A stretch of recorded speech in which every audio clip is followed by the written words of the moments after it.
آپ کیسے دکھا دیں گے؟ ڈاکٹر کاشف مرزا نے چونک کر اور حیران ہو کر پوچھا۔ میرے کچھ فوجیوں سے تعلقات ہیں، عمران نے کہا۔ بہت مشکل ہے، میرا خیال ہے آپ کامیاب نہیں ہو سکیں گے، ڈاکٹر کاشف مرزا نے انکار میں سر ہلاتے ہوئے کہا۔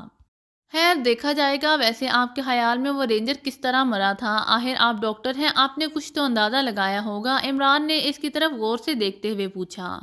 میرا بھی ایک دوست فوج میں ملازم ہے، اس سے معلوم ہوا ہے کہ فوجی ہارٹ فیل ہونے سے مرا تھا، لیکن فوجی اتنا صحت مند اور بہادر تھا کہ اس کا ہارٹ فیل سے مرنا بہت عجیب سا لگتا ہے۔ اس سلسلے میں میری ایک ذاتی رائے ہے، ڈاکٹر کاشف مرزا نے کہا۔ کیا رائے ہے آپ کی؟ عمران نے پوچھا۔ میرا خیال ہے اس فوجی کو کسی نے زہر دے کر ہلاک کیا ہے، ڈاکٹر کاشف مرزا نے کہا۔ یہ کیسے ہو سکتا ہے؟ ابھی آپ کہہ رہے تھے کہ وہ رینجر حرکت قلب بند ہونے کی وجہ سے ہلاک ہوا تھا، اور اب کہہ رہے ہیں کہ اسے زہر دیا گیا تھا۔ عمران نے حیرت ظاہر کی۔ ایک ایسا زہر موجود ہے جس کے کھانے سے آدمی مر جاتا ہے، لیکن موت کا سبب ہارٹ فیل ثابت ہوتا ہے۔ یہ زہر افریقہ کے ایک درخت سے حاصل کیا جاتا ہے، ڈاکٹر کاشف مرزا نے جواب دیا۔ او عمران کے منہ سے نکلا، اور لطف کی بات یہ ہے کہ اس زہر کو کھانے یا پینے کی چیز میں ملانے کی ضرورت نہیں پڑتی، بلکہ صرف ایک سوئی کی نوک پر لگا کر کسی کے جسم میں چبو دینے سے ہی موت واقع ہو جاتی ہے، ڈاکٹر کاشف مرزا نے مزید بتایا۔ حیرت ہے، صفدر نے کہا۔ کیا آپ زہروں کے ماہر ہیں؟ عمران نے پوچھا۔ میں ماہر تو نہیں ہوں، لیکن مجھے زہروں سے دلچسپی بہت ہے، میں زہروں کے بارے میں معلومات اکٹھی کرتا رہتا ہوں، ڈاکٹر کاشف مرزا نے کہا۔ لیکن کسی کو ان پہاڑیوں میں ایک فوجی کو ہلاک کرنے کی کیا ضرورت تھی؟ عمران نے کہا۔ یہ تو ہلاک کرنے والا ہی بتا سکتا ہے، ڈاکٹر کاشف مرزا نے کندھے اچکاتے ہوئے کہا۔ اس کا لہجہ بے حد سنجیدہ تھا۔ کیا آپ پہلے دارالحکومت میں پریکٹس کیا کرتے تھے؟ عمران نے پوچھا۔ نہیں، مگر آپ نے یہ سوال کیوں کیا؟ ڈاکٹر کاشف مرزا نے چونک کر کہا۔ یوں ہی مجھے ایسا محسوس ہوتا ہے جیسے میں نے آپ کو دارالحکومت میں کہیں دیکھا ہے، عمران نے کہا۔ دارالحکومت تو میں ہر مہینے میں 3-4 مرتبہ جاتا ہی ہوں، دوائیں جو خرید کر لانا پڑتی ہیں، ڈاکٹر کاشف مرزا نے کہا۔ میرا مطلب یہ نہیں تھا، مجھے تو ایسا محسوس ہوا تھا جیسے وہاں آپ اپنا کاروبار کرتے رہے ہوں، یا وہاں آپ کا کوئی ذاتی ہسپتال یا کلینک ہو، عمران نے کہا۔ جی نہیں، ڈاکٹر کاشف مرزا نے کہا۔ تو پھر مجھے آپ کا چہرہ اس قدر جانا پہچانا سا کیوں لگ رہا ہے؟ عمران نے کہا۔ اب اس کے بارے میں بھلا میں کیا کہہ سکتا ہوں؟ میں نے آپ کو بتایا تو ہے کہ کلینک کے سامان اور خاص طور پر ادویات کے لیے مجھے شہر جانا ہی پڑتا ہے۔ ہو سکتا ہے آپ نے راستے میں کہیں مجھے دیکھ لیا ہو اور آپ کو میرا چہرہ یاد رہ گیا ہو، ڈاکٹر کاشف مرزا نے ہنس کر کہا۔ کیا آپ کا نام واقعی کاشف مرزا ہے؟ میرا مطلب ہے ڈاکٹر کاشف مرزا، عمران نے اس کی طرف غور سے دیکھتے ہوئے کہا۔ کیا مطلب؟ کیا آپ مجھ پر شک کر رہے ہیں؟ کیا آپ یہ سمجھ رہے ہیں کہ میں آپ سے جھوٹ بول رہا ہوں؟ ڈاکٹر کاشف مرزا نے اس بار غسیلے اور انتہائی ناخوشگوار سے لہجے میں کہا۔ نہیں، ایسا تو نہیں ہے، عمران نے مسکرا کر کہا۔ تو پھر آپ نے ایسی بات کیوں کی؟ ڈاکٹر کاشف مرزا نے بگڑے ہوئے لہجے میں کہا۔ بس ویسے ہی زبان پھسل گئی تھی، عمران نے بڑی معصومیت سے کہا، تو ڈاکٹر کاشف مرزا اسے تیز نظروں سے گھورنے لگا۔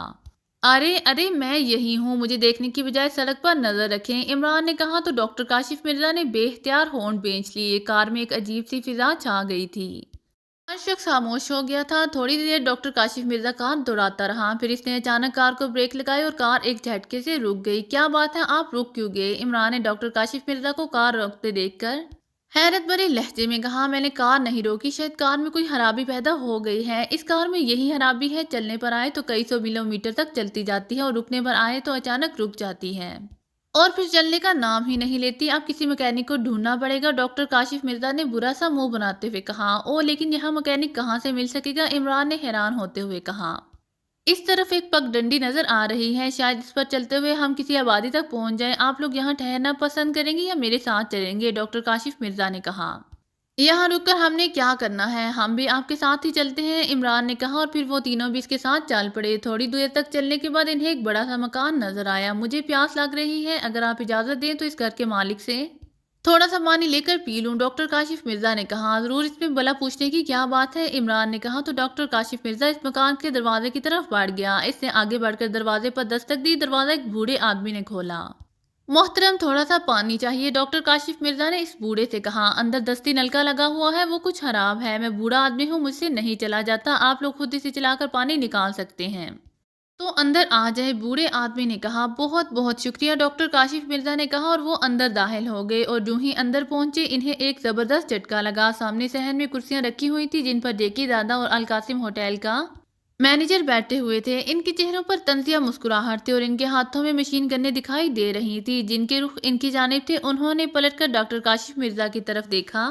تو اس کے چہرے پر بھی ویسی ہی مسکراہٹ نظر آئی، جس کا مطلب یہ تھا کہ وہ انہی کا آدمی تھا۔ ایک بار پھر وہ پھنس چکے تھے۔ آخر تم پھنس ہی گئی، جیکی دادا نے ہنس کر کہا۔ تو تم ہمیں سردار گڑھ پہنچنے سے روکنے کے لیے یہ سارا کھیل کھیل رہے ہو؟ عمران نے ان دونوں کی طرف غور سے دیکھتے ہوئے کہا۔ ہاں، تم اور تمہارے ساتھی لاکھ کوششیں کر لیں، لیکن تم میں سے کوئی بھی سردار گڑھ نہ پہنچ سکے گا۔ جیکی دادا نے غرور بھرے لہجے میں کہا۔ تم جتنی بھی چالیں چالو، جتنے چاہے کھیل کھیلو، لیکن یاد رکھو تم ہمیں سردار گڑھ پہنچنے سے نہیں روک سکے گی، عمران نے مسکراتے ہوئے کہا۔ اب یہ ناممکن ہو گیا ہے، تم لوگ وہاں نہیں پہنچ سکتے، تمہارے باقی ساتھی بھی یہیں لے آئے جائیں گے، جیکی دادا نے کہا۔ وہ کیسے؟ عمران کے لہجے میں حیرت تھی۔ اس سڑک کے ایک ایک چپے پر ہماری نظر ہے۔ شیرخان تم جاؤ، اس کے دو اور ساتھی پیدل آتے ہوں گے، انہیں بھی یہاں لے آؤ، جیکی دادا نے بوڑھے سے کہا۔ جی اچھا، بوڑھے نے کہا اور مکان سے باہر نکل گیا۔ تم لوگوں کا پروگرام کیا ہے؟ عمران نے پوچھا۔ تم سب لوگوں کو اس مکان میں بند کر کے ہم یہاں سے چلے جائیں گے۔ مکان کے اندر ایسی کوئی چیز نہیں ہے جس کے ذریعے تم مکان کا دروازہ یا دیوار توڑ سکو۔ یہ مکان مغلیہ دور کا ہے۔ مغل دور کے کسی امیر آدمی نے اسے بنوایا تھا۔ اس کا دروازہ اور دیواریں کنکریٹ کی ہیں اور بہت مضبوط ہیں، انہیں تم بموں سے بھی نہ توڑ سکو گے، اور تمہیں یہاں قید کر کے تمہاری طرف سے ہم بے فکر ہو جائیں گے۔ اس کے بعد سردار گڑھ میں ہمارا راستہ روکنے والا کوئی نہیں ہوگا، جیکی دادا نے کاٹ دار لہجے میں کہا۔ تم سردار گڑھ میں کیا کرنا چاہتے ہو؟ عمران نے پرسکون آواز میں پوچھا۔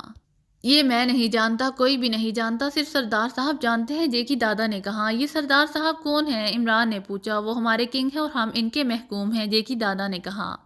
کیا وہ تمہیں بلیک میل کر کے کام لے رہا ہے؟ عمران نے کہا۔ نہیں، وہ ہمیں چھوٹے سے چھوٹے کام کے بھی بڑے بڑے معاوضے دیتا ہے، اور دولت کے لیے ہم اس کے لیے کچھ بھی کر سکتے ہیں، جیکی دادا نے کہا۔ ملک سے غداری بھی؟ عمران نے منہ بنا کر کہا۔ جرم اور غداری سے ہمیں کوئی سروکار نہیں ہے، ہمیں بس دولت چاہیے جو ہمیں مل رہی ہے، اور ہمارے لیے اس سے بڑھ کر کچھ نہیں ہے، جیکی دادا نے کہا۔ تم تو جیل میں تھے اور تمہیں عمر قید سنائی گئی تھی، تمہارے جرموں کی فہرست بہت لمبی تھی، تمہیں کسی بھی حالت میں اور کسی بھی ضمانت پر رہائی ملنا ناممکن تھی، پھر تم جیل سے باہر کیسے آ گئے؟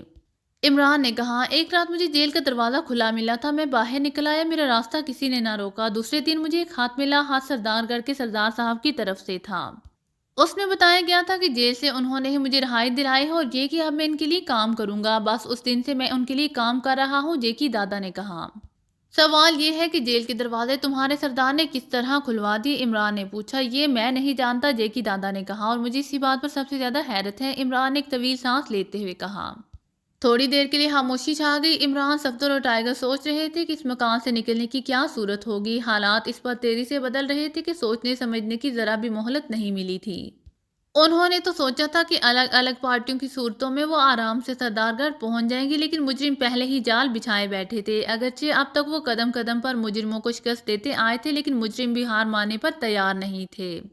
ایک بار پھر وہ انہیں گھیرنے میں کامیاب ہو گئے تھے۔ سنو، تم جس کے لیے بھی کام کر رہے ہو، ایک دن پھنس جاؤ گے، قانون کا شکنجہ تمہیں جکڑ لے گا، اور اس دن تمہارا سردار صاحب بھی تمہیں نہیں بچا سکے گا، بلکہ اس بار وہ خود بھی قانون کے شکنجے سے نہیں بچ سکے گا۔ عمران نے کہا۔ یہ تمہاری بھول ہے، تم سردار صاحب کو نہیں جانتے، وہ بہت بڑا آدمی ہے، اتنا بڑا کہ تم سوچ بھی نہیں سکتے، جیکی دادا نے منہ بنا کر کہا۔ اگر وہ اتنا ہی بڑا ہے تو پھر وہ مجھ سے کیوں ڈرتا ہے؟ آخر میں سردار گڑھ پہنچ کر اس کا کیا بگاڑ لوں گا؟ عمران نے کہا۔ اس کی باتیں وہی جانے، یہ تو اس سے ہی معلوم ہے کہ تمہارے وہاں پہنچ جانے سے کیا فرق پڑے گا، جیکی دادا نے کہا۔ اسی وقت دروازے پر دستک ہوئی، جیکی دادا نے اپنے ایک آدمی کو اشارہ کیا۔ جاؤ، عمران کے دو ساتھی اور آ گئے ہیں، انہیں بھی لے آؤ، جیکی دادا نے کہا۔ جی بہتر، اس نے کہا اور دروازے کی طرف بڑھا گیا۔ تھوڑی دیر بعد وہ واپس آیا تو اس کے ساتھ وہی بوڑھا اور عمران کے دو ساتھی تھے، جنہیں دیکھ کر عمران ایک طویل سانس لے کر رہ گیا۔ صدیقی اور تنویر تیز تیز قدم اٹھاتے سردار گڑھ کی طرف جانے والی سڑک پر چلے جا رہے تھے۔ اگر ہم اسی طرح آہستہ آہستہ چلتے رہے تو سردار گڑھ پہنچنے میں ہمیں کئی گھنٹے لگ جائیں گے، تنویر نے صدیقی سے کہا۔ تو پھر کیا کریں؟ یہاں تو دور دور تک کوئی سواری دکھائی نہیں دے رہی ہے، کوئی بیل گاڑی یا گدا گاڑی بھی مل جاتی تو ہم اس سے لفٹ لے لیتے، صدیقی نے مسکرا کر کہا۔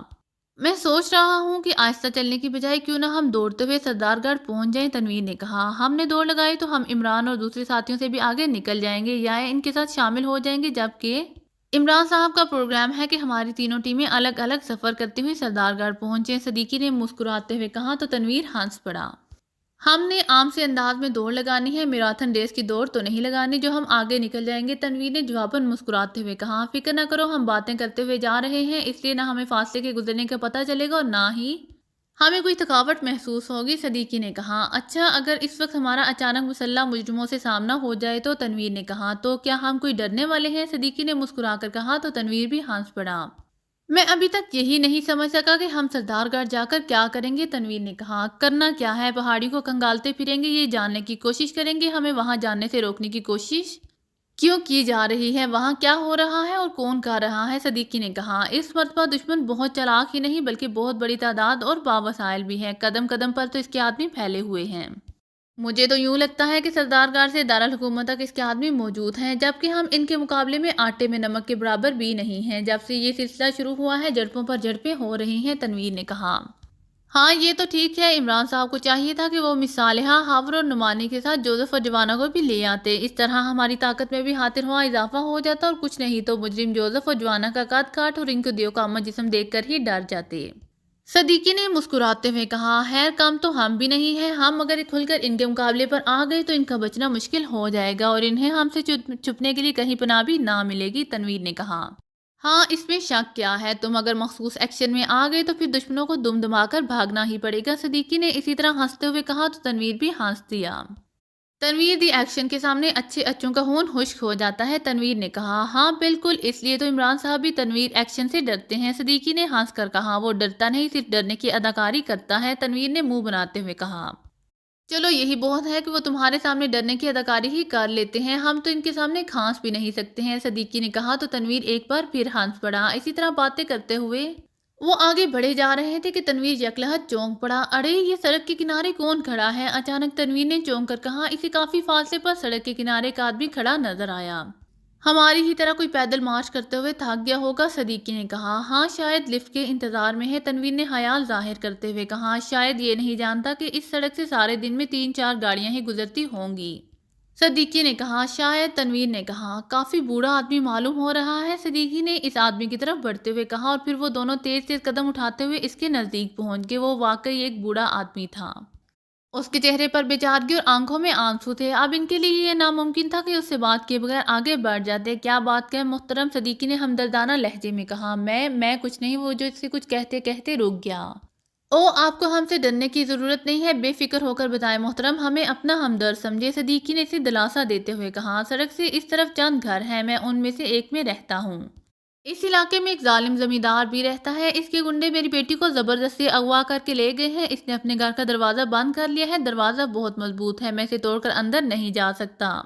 وہ میری بیٹی کو ہلاک کر دے گا، وہ بہت ظالم ہے اور وہ ہمارا بہت پرانا دشمن ہے، بوڑھے نے بری طرح سے آنسو بہاتے ہوئے کہا۔ او کیا نام ہے اس زمیندار کا، صدیقی نے چونکتے ہوئے کہا۔ اس کا نام چودھری تفضل حسین ہے، بوڑھے آدمی نے جواب دیا۔ اور آپ کا کیا نام ہے، تنویر نے پوچھا۔ میرا نام فضل دین ہے، سب مجھے فضلو بابا کہتے ہیں، بوڑھے آدمی نے جواب دیا۔ اور آپ کی بیٹی، اس کا کیا نام ہے، صدیقی نے پوچھا۔ بلقیس بی بی، اس کا نام بلقیس بی بی ہے، فضلو بابا نے جواب دیا۔ کیا آپ جانتے ہیں کہ اس چودھری تفضل حسین کا گھر کہاں ہے، صدیقی نے پوچھا۔ ہاں، بوڑھے نے کہا۔ تو پھر آپ فکر نہ کریں اور ہمیں اپنے ساتھ لے چلیں، ہم اس کی قید سے آپ کی بیٹی کو چھڑا کر لاتے ہیں، دیکھتے ہیں کہ وہ آپ کی بیٹی کو کیسے آزاد نہیں کرتا، تنویر نے غصیلے لہجے میں کہا۔ اللہ تمہارا بھلا کرے، فضلو بابا نے کہا، اور پھر وہ انہیں لے کر ایک پگ ڈنڈی کی طرف بڑھ گیا۔ پگ ڈنڈی بہت چھوٹی تھی، سب سے آگے فضلو بابا تھا، پھر صدیقی اور آخر میں تنویر تھا۔ تقریباً 5 منٹ تک چلتے رہنے کے بعد انہیں ایک بڑا سا مکان دکھائی دیا، اس مکان کا دروازہ بہت مضبوط دکھائی دے رہا تھا، دروازہ بند تھا۔ وہ یہ مکان دیکھ کر حیران ہوئے بغیر نہ رہ سکے کہ اس جنگل میں یہ مکان کہاں سے آ گیا۔ اس کے ساتھ ہی پہلا خیال جو انہیں آیا وہ ان گھروں کا تھا جن کے بارے میں بوڑھے نے بتایا تھا، لیکن اس مکان کے آس پاس اور کوئی مکان نہیں تھا۔ تنویر نے چونک کر بوڑھے کو دیکھا۔ بڑے میاں، یہاں تو صرف ایک مکان ہے، دوسرے مکان کہاں گئے، تنویر نے بوڑھے سے کہا۔ وہ اس کھیت کے دوسری طرف ہیں، کھیت پار کرنے کے بعد ہی نظر آ سکتے ہیں، بوڑھے نے کہا۔ او اچھا ٹھیک ہے، صدیقی نے کہا اور آگے بڑھ کر مکان کے دروازے پر زور سے دستک دی۔ فوراً ہی انہوں نے کسی کے دروازے کی طرف آنے کی آواز سنی، انہیں عجیب سا احساس ہوا۔ دونوں نے ایک دوسرے کی طرف دیکھا، آنکھوں میں الجھن تھی۔ عین اسی وقت دروازہ کھل گیا، ایک ترخت آواز ان کے کانوں سے ٹکرائی۔ کیا بات ہے، کون ہو تم، دروازہ کھولنے والے آدمی نے کہا۔ انہوں نے دیکھا وہ ایک لمبا ترنگا آدمی تھا، چہرے پر درندگی کے تاثرات نمایاں تھے۔ کیا تم نے فضلو بابا کی بیٹی کو اغوا کیا ہے، صدیقی نے اس آدمی کی آنکھوں میں آنکھیں ڈالتے ہوئے بڑے سخت اور غصیلے لہجے میں کہا۔ ہاں کیا ہے، تم کون ہو، اس نے گھرا کر کہا۔ کہاں ہے اس کی بیٹی بلقیس بی بی، فوراً اسے ہمارے سامنے لاؤ ورنہ، تنویر نے غصیلے لہجے میں کہا اور ساتھ ہی اس جیب سے مشین پسٹل نکال لیا۔ اس کے ہاتھ میں مشین پسٹل دے کر وہ آدمی گھبرا گیا۔ سنو، تم اصل بات نہیں جانتے۔ اچانک اس نے عجیب سے انداز میں مسکرا کر کہا، چلو تم اصل بات بھی بتا دو۔ صدیقی نے کہا، بتاتا ہوں، ایسا کرو کہ تم دونوں اندر آ جاؤ، آج اس بات کا فیصلہ بھی ہو جائے، اس بوڑھے کو بھی اندر لے آؤ۔ اس نے کہا۔ وہ اس کے پیچھے اندر داخل ہوئے اور اندر داخل ہوتے ہی ان کے چہروں پر حیرت کے تاثرات پھیلتے چلے گئے۔ ان کے سامنے عمران، ٹائیگر اور صفدر دو افراد کے سامنے کھڑے تھے جن کے ہاتھوں میں مشین گنیں تھی۔ تو انہوں نے تمہیں بھی دھوکے سے یہاں بلا لیا؟ عمران نے انہیں دیکھ کر مسکراتے ہوئے کہا، میں نے پہلے ہی کہا تھا کہ اس سڑک پر ہی نہیں بلکہ سارے علاقے پر اس وقت ہمارا راج ہے، جے کی دادا نے بڑے فخرانہ لہجے میں کہا۔ لیکن تم وہاں سے کیوں بھاگ گئے تھے؟ تنویر نے تل ملا کر کہا، وہ سارا معاملہ سمجھ گیا تھا، بوڑھا انہیں دھوکے سے یہاں لے آیا تھا۔ ہاں، اس وقت تم بازی جیت گئے تھے، وقتی طور پر ہم پیچھے ہٹ گئے، پھر ہم نے چھپ کر تمہاری ساری باتیں سن لی اور فوراً پروگرام ترتیب دے ڈالا۔ یہاں ہمارے پاس سب کچھ موجود ہے، آدمی، کاریں، ریوالور، دستی بم، مشین گنیں، ہر چیز ہے، یہاں تک کہ اس مکان پر بھی ہم پہلے ہی قبضہ جما چکے تھے۔ اس پر ایک زمیندار کا قبضہ ہے، ہم نے اس سے یہ مکان چند دنوں کے لیے کرائے پر لے لیا تھا۔ جیکی دادا نے کہا، ہوپ، تم لوگ واقعی بہت تیز جا رہے ہو، تمہیں جس نے بھی اپنی پارٹی میں شامل کرنے کے لیے چنا ہے وہ بھی ضرور بہت عقل مند اور تجربہ کار ہے، لیکن جرم تو جرم ہے، وہ چھپ نہیں سکتا۔ عمران نے کہا، دیکھا جائے گا۔ جیکی دادا نے کہا، اب تمہارا کیا پروگرام ہے؟ صدیقی نے پوچھا۔ بس تمہارے باقی 3 ساتھیوں کا انتظار ہے، وہ بھی آتے ہی ہوں گے، ان کے آنے کے بعد ہم تمہیں اس مکان میں بند کر کے سردار گڑھ روانہ ہو جائیں گے اور پیچھے مڑ کر بھی نہیں دیکھیں گے۔ اس کے بعد تمہارے لیے سردار گڑھ کی سڑک صاف ہوگی، مگر تم اس سے کوئی فائدہ نہیں اٹھا سکو گے، تم یہاں ایریاں رگڑ رگڑ کر مر جاؤ گے، لوگ تمہیں ڈھونڈتے رہ جائیں گے مگر تمہاری کوئی خبر نہیں ملے گی۔ اس سے شاندار پروگرام اور کیا ہو سکتا ہے؟ جیکی دادا نے کہا، اس کا لہجہ خوفناک تھا۔ اس وقت حالات کی باغ دوڑ تمہارے ہاتھ میں ہے، تمہارا جو جی چاہے کر لو، لیکن جب ہماری باری آئے گی اس وقت ہم تمہارا کوئی لحاظ نہیں کریں گے۔ عمران نے کہا، فی الحال اپنی خیر مناؤ، تم پر برا وقت آ گیا ہے۔ جیکی دادا نے کہا۔ اسی لمحے ایک بار پھر دروازے پر دستک ہوئی تھی، دروازہ کھولا گیا، انہوں نے دیکھا کیپٹن شکیل چوہان اور جولیا ایک اور آدمی کے ساتھ اندر داخل ہو رہے تھے۔ اندر داخل ہوتے ہی وہ ٹھٹک کر رک گئے۔ جولیا، کیپٹن شکیل اور چوہان بھی فوراً ہی سمجھ گئے کہ ان کے ساتھ دھوکہ کیا گیا ہے۔ جولیا تو پہلے ہی ٹھٹک کر رہ گئی تھی مگر یقین اسے اس وقت آیا جب وہ اس مکان کے اندر داخل ہو گئی اور باقی لوگوں کو پہلے ہی وہاں موجود پایا تو ہم ایک بار پھر ایک جگہ جمع ہو گئے۔ عمران نے کہا، ہم تو الگ الگ سفر کرنے پر تیار تھے مگر ہمارے ان مہربانوں کو یہ منظور نہیں تھا۔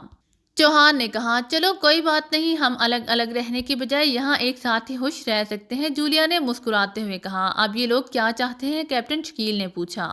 ان کا پروگرام ہمیں اس مکان میں قید کرنے کا ہے، ہمیں قید کرنے کے بعد یہ یہاں سے سردار گڑھ کے لیے روانہ ہو جائیں گے۔ عمران نے انہیں بتایا۔ واہ، کتنا شاندار پروگرام ہے، جولیا نے خوش ہو کر کہا۔ زیادہ خوش ہونے کی ضرورت نہیں، تم لوگ اپنی زندگی کی سب سے بڑی مصیبت میں پھنسنے والے ہو، جیکی دادا نے کہا۔ وہ کیسے؟ صفدر نے پوچھا۔ شاید تم لوگ یہ سوچ رہے ہوگے ہم تمہیں اس مکان میں یوں ہی قید کر کے چھوڑ جائیں گے، جیکی دادا نے کہا۔ تو پھر کیسے چھوڑ کر جاؤ گے؟ صفدر نے مذاق اڑانے والے انداز میں کہا۔ ہمارے پاس ریشم کی ڈوریوں کے کچھ گولے ہیں، ہم ان موقع پر انہیں کام میں لانا چاہتے ہیں، آخر ہم نے ان پر پیسے خرچ کر رکھے ہیں، جیکی دادا نے شیطانی انداز میں مسکراتے ہوئے کہا۔ او، تو کیا تم ہمیں باندھ کر جاؤ گے؟ عمران نے چونکتے ہوئے کہا۔ ان کے ارادے واقعی خطرناک تھے، پھر انہوں نے باندھنے کا کام شروع کر دیا۔ صفدر، تنویر اور جولیا نے کچھ کرنے کے لیے اجازت طلب نظروں سے عمران کی طرف دیکھا لیکن اس نے اجازت نہ دی کیونکہ وہ کوئی خطرہ مول لینے کے لیے تیار نہیں تھا۔ مشین گنیں چل جانے کی صورت میں گولی کسی نہ کسی کے ہاتھ لگ سکتی تھی۔ انہوں نے خود کو نہایت اطمینان سے بندھوا لیا، سب کے ہاتھ پشت پر کر کے باندھ دیے گئے اور اس کے بعد ٹانگوں کو جکڑا گیا۔ جلد ہی سب لوگ باندھے جا چکے تھے۔ اوکے دوستو، اللہ حافظ، اب تم سے ملاقات اگلی دنیا میں ہی ہوگی۔ جیکی دادا نے مسکراتے ہوئے بڑے طنزیہ لہجے میں کہا، میرا تو خیال ہے تم سے وہاں ملاقات نہیں ہو سکے گی۔ عمران نے منہ بنا کر کہا۔ وہ کیوں؟ اس نے حیران ہو کر کہا۔ اس لیے کہ تم لوگ ملک اور قوم کے غدار ہو، تم دوزخ میں ہوگے اور ہم انشاءاللہ جنت میں، لہٰذا ملاقات کا سوال ہی پیدا نہیں ہوتا۔ عمران نے کہا، جو ہوگا دیکھا جائے گا، جیکی دادا نے لاپرواہی سے کہا اور اپنے ساتھیوں کی طرف مڑا۔ چلو دوستو، یہاں ہمارا کام ختم ہو گیا ہے، اب ہمیں سردار گڑھ پہنچنا ہے، جیکی دادا نے اپنے ساتھیوں سے کہا اور وہ جیکی دادا کے پیچھے چلتے ہوئے مکان سے نکل گئے۔ انہوں نے دروازہ بند ہونے کی زوردار آواز سنی۔ اب انہیں خوفناک صورتحال کا سامنا کرنا تھا۔ اگر آپ کو میری ویڈیو پسند آئے تو please like, share and subscribe کرنا مت بھولیے گا۔ جزاک اللہ۔